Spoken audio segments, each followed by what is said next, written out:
Here we go. Mic check. 1, 2.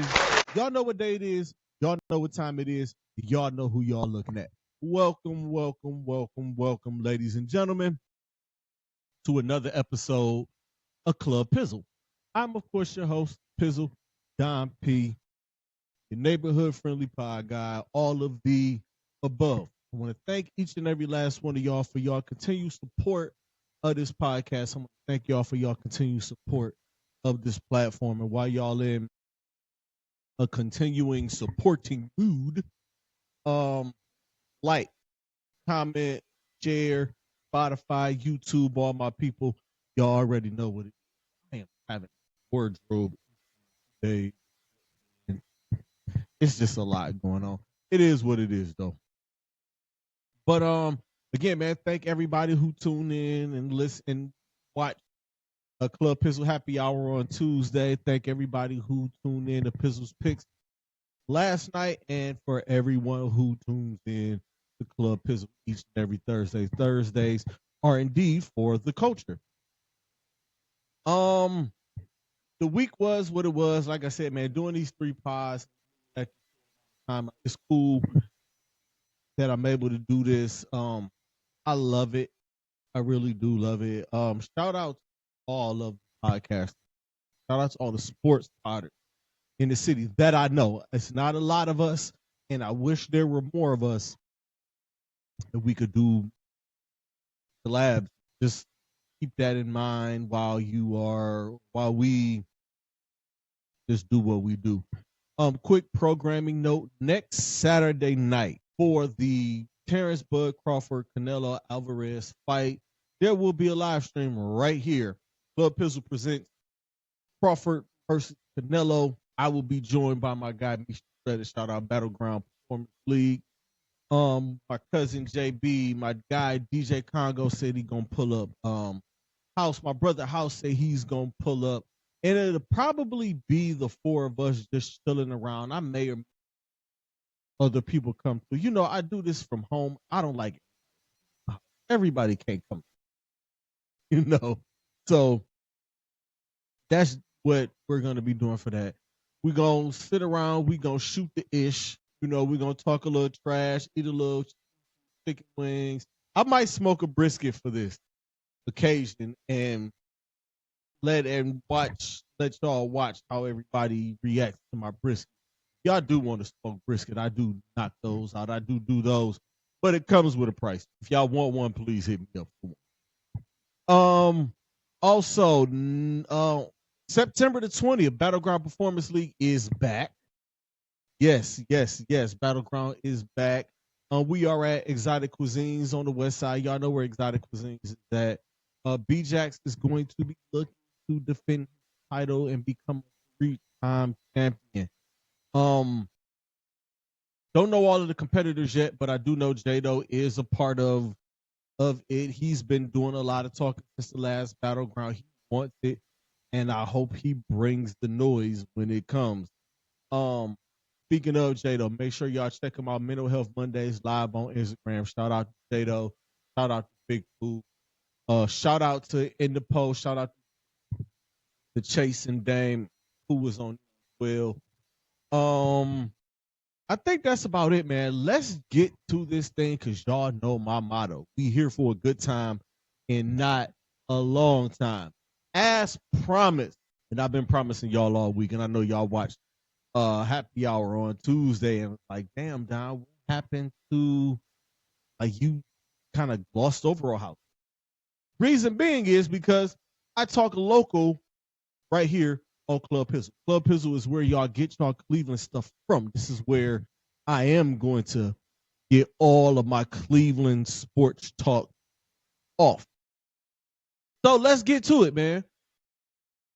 Ohio State, big dub over the number 1 team, the preseason AP number 1 team in the country, Texas Longhorns, 14-7 last Saturday at the Horseshoe. I know y'all watched the game just like I did.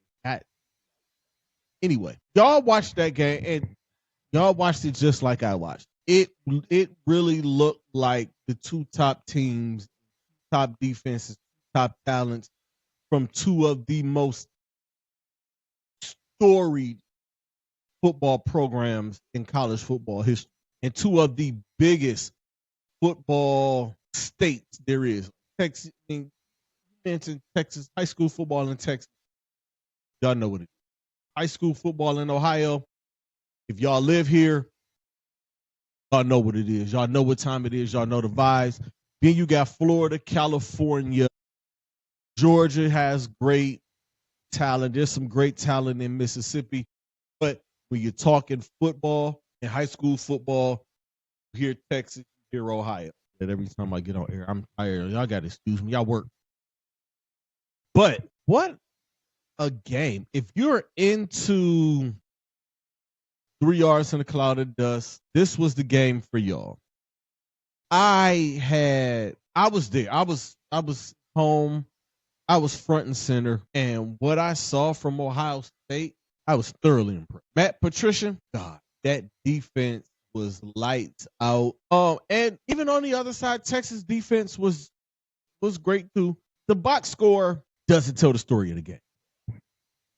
Texas did outgain Ohio, and it was close to yards. They outgained them. But what matters most is the points you put on the board. And Ohio State had 4, count them, 4 stops on 4th down. 2 of them inside the 10. Texas left 6 points on the board, which even still would, I don't think it would have mattered. When you bring in guys who succeeded and excelled at the pro level and put them as coordinators at one of the top football programs in the country that is going to get top talent. Now, mind you, Ohio State had 8 new starters over there, so that was one of the reasons that I did lean towards Texas. But that, I mean, Caleb Downs is there, and dude is lights. Caleb Downs to be a top pick, not a top in the 2020. But they stymied Arch Manning. They made Arch Manning look regular. But that is Matt Patricia and that game plan, which we've all seen stymie Brady, Breeze, Peyton, Eli, Roethlisberger, Roger, Russell Wilson. We've seen those type of game plans and that type of defense wipe those guys completely off and lock them up for one game. And I say that to everybody, and it's not local, but I need to say that everyone is trying to hate Arch Manning or say Arch Manning isn't as good as the people. Listen, let me tell y'all something. Y'all need to relax. Y'all need to mute up, because the only reason a lot of y'all are saying that about Arch Manning is because of a quarterback that the Cleveland Browns have. Y'all saying all of that stuff about Arch Manning isn't going to change the fact that Shedeur Sanders is a third-string quarterback for the Cleveland Browns. And I'm going to leave that there. I'm not going to say nothing else about it. I'm out of it. I'm off of it. I'm done with it. It's over with. Arch Manning is going to be just fine. Arch Manning is probably going to have a heck of a season. Arch Manning is probably going to win the SEC. Arch Manning is going to the college football playoff. And by the time you get to January, Arch Manning might lead Texas to the national championship. A lot of my preview stuff is out of the window now. I've seen the games have been played. I've seen the game played going into week 2. I'll know week 4, 5, 6, 7, 8, whatever, what the college football landscape is going to look like. And will Arch Manning be better? He is going to look better. He is going to be better. He's playing in the SEC, for crying out loud. He's going to probably win that conference, take his team to the conference champion. The best defense that he's going to see all season, he's seen them already. Okay, I saw that. Let me see everybody. But all of the credit in that game goes to Matt Patricia in that defense. Because good God, that defense, fantastic. And if Ohio State defense plays like that, the way that they play against Texas last Saturday, they're going to, even looking at the schedule. I'll get to Grambling. They play Grambling tomorrow. They play Grambling Saturday. You got Ohio, back school. Don't like to downplay, but Ohio U. They travel to Washington. They get a bye week and they travel to Washington on September. Come back home for Minnesota. They October 11th versus Illinois might be interesting because Illinois might jump into the top 5. Illinois might be undefeated and in the top 10, top 8 by that time. So we'll see what that looks. Then you got Wisconsin at Wisconsin the next week. You got those 2 games at Illinois, at Wisconsin, back to back. Wisconsin is a trap game because you got a bye week in Penn State to follow.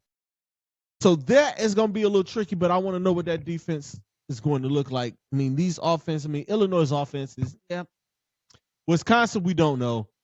Penn State, you know what you got there. Then you go to Purdue. Then you come home for UCLA and Rutgers and then at Michigan. There's a possibility that this Ohio State defense could be an all-time great lockdown defense. Based on the system that they're running and based on the game plans and what Matt Patricia does bring. I was impressed. A defense with 8 new starters and a brand new coordinator to hold the number 1 team who has a lot of talent down there. The 7 points was impressive. Next up for Ohio State, they have Grambling. That is Saturday at 3:30. We already know how this game is going to go. We already know how this game is going to look. Grambling coach Mickey Joseph already knows what's going to happen or what's happening here. He already knows the vibe. He pretty much saying, hey, it's over. His quote at the beginning of his press conference, they got a great band. We got a great band. Going to compete as a band. He said that he was like, I'm joking, but we understand what it is. We understand what's going to happen. And all he asked of Ryan Day is to just keep the game clean. Let's just get between the lines. Let's play football for 4 quarters, and we'll take our couple million and we'll go back. That's basically what that is. I expect to see Julian Sayin, and I expect him to do more. I expect to see him really unleashed. Last week's game plan against Texas, they were purposely conservative. They did that on purpose. And with the talent that Texas has on defense, I understand. As should you. Ohio State should win that game. And it should be a beat. It's going to be. Y'all can watch the first half of it and y'all can flip over the other game. Moving on. Let's get it, man. NFL is finally here. As you guys are watching this, they've probably kicked off Dallas versus Philly. Yeah, I don't realize how happy I am for football season. I'm going to be even more excited for basketball season, but right now it's football. We gonna enjoy this. Cleveland Browns. Now, we've had this talk and we've had this conversation, and I've talked to my friend, right? And I've told y'all what sabbatical still stands. Sabbatical is going to be, unless Shador plays at some point in a sabbatical. But I can't go away from what I've been doing with Club Pizzle. Most of that has been local stuff. The reason why I did happy hour, that's for me to cover everything else. And then I can just strictly focus on my Cleveland, okay? So, Battle of Ohio, week 1, home opener, opening week, kickoff week. Cleveland Browns and the Cincinnati Bengals, Battle of Ohio. We all know the history of it. Paul Brown started off as the coach of the Cleveland Browns. Won a bunch of championships. Art Modell bought the team, fired Paul Brown. Paul Brown got another team in Cincinnati. Colors and everything are because of Paul Brown was like, hey, stuff in this don't be my team. It's going to be the Bengals. We're in Cincinnati. I'm in Ohio. And that's this rival. And as far as I'm concerned, this is the Cleveland Browns true to life rival. Battle of Ohio, to me, is the rivalry. I mean, the rivalry with the Pittsburgh Steelers is gonna be the one. It's like it's the mainstream commercial one. But Ohio, like this is it, y'all. This is the real rival. This is the one. This one really feels like a rivalry because since Joe Burrow has been here, since Joe Burrow has been in Cincinnati, I'm sorry, he has struggled against the Cleveland Browns. He got it off last against them, but he has struggled. Baker Mayfield owned him. Baker Mayfield was the quarterback of the Kevin Stefanski has had success. Denzel Ward, Jamar Chase, like that battle is a battle that I look forward to. I wish the NFL could give me an ISO cam of those two, but they don't follow each other. That's another something I could talk about another day. About how keys to this game for the Cleveland Browns, I'm just defense, defense, defense. That's a high-powered offense they got over there.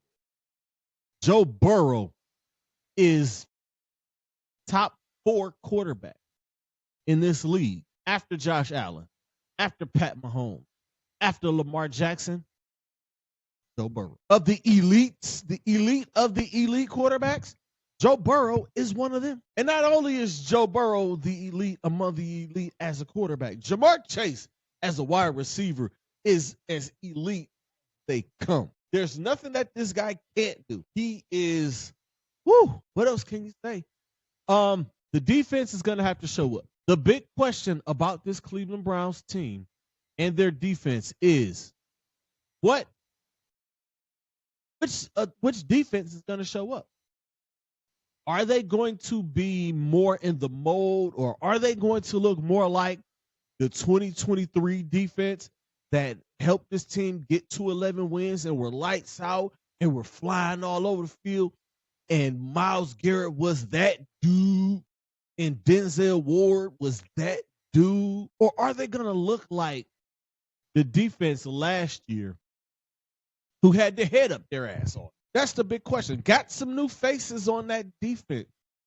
Carson Schlesinger, who is loved around, like, national media love him. Every article or anything or any piece of information that I read to get ready for my show is saying Carson Schlesinger is one of those guys to watch. They're saying Carson Schlesinger can make immediate impact on this team. Second round pick out of UCLA. Also, Mason Graham is making his NFL debut. There are 2 new guards. Cincinnati has 2 new guards. So the interior, we're going to see what the interior looks like with them. I mean, of course, you got Myles, and you're breaking it. Like, it's the defense, pretty new. What? The other question: what does this offense? Exactly what is this? What is this offense? The only thing that the fans know and that I know about this offense is that it's going back to what Kevin Stefanski was doing when he got here up until last year, where he was forced to hire an offensive coordinator indoors. They're going back to Stefanski's offense, going back to letting Stefanski call the plays. Tommy Rees, new offensive coordinator. But what does this offense look like? Your 3 running backs that you have in the backfield are alike. Jerome Ford, rookies, Dylan Sampson, Rocket Sanders, at least I hope. What does that look like? What does this offensive line look like? Are the 5 big guys up front going to be healthy? Can DeJuan Jones hold his own at left tackle? Will he be okay out there? And we know what Joe Patonio is all about. He's a Pro Bowler. He's an all-timer. Ethan Posett. And then you got your 2 guys on the right. You got Teller and you got Conk on the right side. How are they going to look? Are they going to be what they were when they had Nick Chubb? And by the way, Quashawn Judkins, as of this recording, is still unsigned. He probably won't be signed this week. Hopefully, they can get him in next or sometime soon. Because you don't draft a guy that high and not have expectations, especially at running. Where you don't draft a running back that high, not expect him to be that guy. That is the heir apparent. Quinshon Judkins is the heir apparent. What does 40-year-old Joe Flacco bring? What does he look like? Does he have the form that he had when he got up off his couch after eating Thanksgiving dinner and lead the Cleveland Browns to the playoffs like he did in 2023? Or is he going to look all of his 40 years after a while? This is a young offense as far as skilled players. The line is a veteran line. A lot of those guys have been around for a while. Joe Flacco was 40. Skill positions, you got Jerome Ford in his fourth year. You got two rookies back there, possibly three, if Judkins. You got Jerry Jeudy, who's in, what, fifth year, sixth year, fourth year, fifth year, sixth year, what have you. You got Cedric Tillman coming into year 3. You got Jamari Thrash, what is this, his second or third year? Isaiah Bond is a rookie. David Njoku was a veteran, but you also got Harold Fanning Jr., I'm sorry. Whichever one. He's a rookie. So you have these young guys. We don't know what this offense is going to look like. No one knows what this offense is going to look like. Except for the guys in the. Those are my questions. And until I get answers to those questions, I hate to be that way, but I have to be this way. I have to call it like I see it. I can't be Homer. It'd be like, oh, yeah, this, that, and this, that. I'm not doing that anymore, y'all. Sorry. Can't do it anymore. Let's take a look at this schedule. And as I'm looking at this schedule, these first few games, Bengals at Baltimore, Green Bay at Detroit, Vikings at Tottenham Hotspur Stadium, at Pittsburgh, Miami, at New England. And then there's the bye week. If the Cincinnati Bengals, who are notorious slow starters, if the Browns can get a dub there, that probably could be their only win in the first 6 weeks until they get to Pittsburgh. Or if you somehow can pull those first 2 out of your hat, all bets are off. I don't think they'll beat Detroit. I think Detroit has more talent. I don't think they'll beat Minnesota. Minnesota has more talent. I don't think they'll beat Green Bay. They're the only team that they're better than in the NFC North is the Chicago Bears. And I'm saying that now, but my tune might change in December when they play them. So I looked at it like this. As far as wins and losses, I did pick them to lose, but they might. At Baltimore, the jury's out. But this is what I do with the division. Let's just say they split the division. And I can see a scenario where they split the division. If they lose to Cincinnati, they end the year with Cincinnati. Cincinnati can be sitting their guys for a wild card game. So you split those. Cincinnati, Baltimore, Pittsburgh. Split those right down the middle. That's 3 wins. You don't beat Green Bay. You don't beat Detroit. You don't beat Minnesota. Miami is winnable. I'll give them that one. That's 4. At New England, I have the New England Patriots going to the playoffs, so that's not a win. Then you have your bye week. And then after the bye week, the schedule softens up a little bit. You got the New York Jets. That's winnable. Ooh, that's 5. And that's where I had them at 5 wins all year, like early, a couple of weeks ago. Start looking at the schedule and seeing after preseason, seeing how these rosters shook out. We have 5 wins with the Jets if you're counting the split of the division, beating Miami, beating the Jets in New York.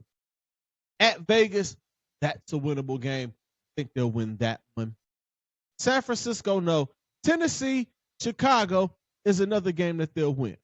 So the games that I do have the Cleveland Browns winning, Miami, Jets, Vegas, Tennessee, Chicago, and split the division. And that's 8 wins, y'all. I know. I can't believe it myself. But this team is built to get at least a split in the AFC North. If they sweep Pittsburgh, that's 9 wins. What y'all think, man? I got the poll question up on my Facebook schedule. On my Facebook. Go check that out. Before I get out of here, there is something that I do want to talk about and I do want to discuss. I'm the person who says that I'm not going to get on my podcast and talk about other podcasts. Something I don't want to do. I don't want to get on my podcast and talk about what other podcasters are talking about or talk about other podcasts. However, there was one that came out that's been on my spirit. And I did take the time to give it a watch and check it out because the clips that I saw, I wasn't happy. And I'm talking about Johnny Manziel's podcast. He had Braylon Edwards on about a week ago. And I was prepared to come in here and rip both of them a new one. However, I did get an opportunity to sit down and watch the majority of it, the meat and potatoes. I think I might have like 15 minutes left. Good podcast, great conversation, but I do want to focus on one thing. The fact that Johnny Manziel got on there and badmouthed Cleveland is one. For you to double down on that on Nightcap with Shannon and Chad, it's like, come on, bro. What are you doing? You can't blame Cleveland because you were miserable.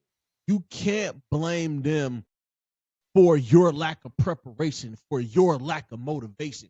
You can't blame them for that. That's on you. Nobody told you to snort coke down at the 9.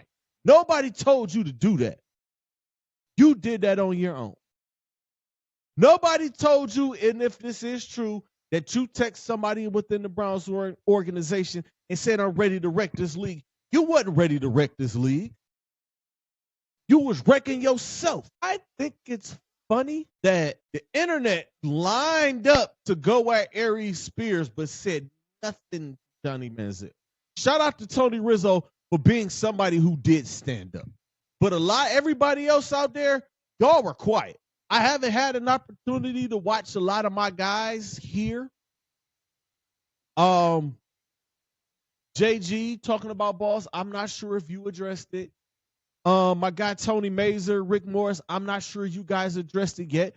But once I'm done, I will get to everybody. And if y'all did address it, if y'all did talk about it, my apologies. But no one wanted to address this. Nobody seemed to address it.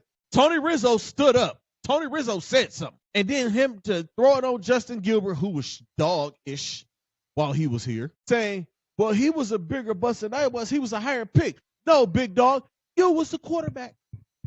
You draft a quarterback in the first round, those expectations on you go up. No matter if you're the first pick, the 9th pick, or the 30th pick, gonna go up. Lamar Jackson was drafted that late.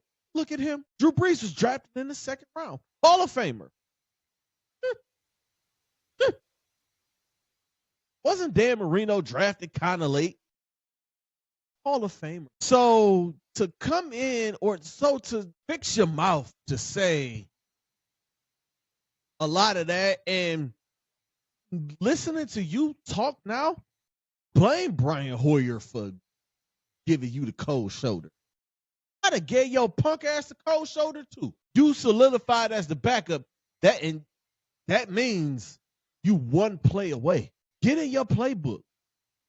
Learn the basics. As far as Braylon Edwards goes, a lot of what Braylon said, he sounded like he regretted a lot. And I kind of understood Braylon. For a player to not work out for a team, even talk to a team, and get drafted by that team, knowing the head coach and the GM didn't want to draft, and you try and you try and you try, and he was in a lose-lose from the jump. And to all y'all idiots that was busting his windows out like, Y'all got to relax. That is a reason why I have issues with Ohio State fans. He's out of college. He's out of school. He's not there anymore. He's here for your Cleveland Browns, and y'all are doing stuff like busting his windows out. The fact that the media people here question him about going to the game first after he had a good game the day he never was gonna win. He never was going to, no matter what Braylon Edwards would have done, he could have been a multiple time pro. He could have put up Josh Gordon numbers and it still wouldn't have mattered to a lot of people in Cleveland or Ohio for the simple fact that he did go to me. And I understood a lot of what he was saying. Like his story, I would have been depressed too. I'm coming here. I want to make a difference. I want to make a change, but I'm not embraced by my head coach, my general manager, or the fans. Get me the hell out of here. I don't blame him. But Johnny Manziel, big dog, you messed that up yourself. Ain't nobody tell you to smoke crack down at the 9, big dog. This cut. With that said, y'all, we're going to get out of here. Thank y'all for tuning in. Make sure y'all tune in. Everything. Like, subscribe, follow, Spotify, YouTube, all that good stuff. Also, again, man, next Saturday, Bud Crawford, Canelo Alvarez, live stream, myself, Mr. Shredder, JB, House, my dog DJ Congo's probably going to pull up. So make sure y'all are tuned in for that. We going to be back at it again, man. This week thing is kind of fun and it's kind of only time where I can actually get. So y'all know what it is, man. Always protect your peace, protect your energy. Message is more important than the messenger. And creators, be great. Stay positive because negative energy is trash. Till next week. Peace out.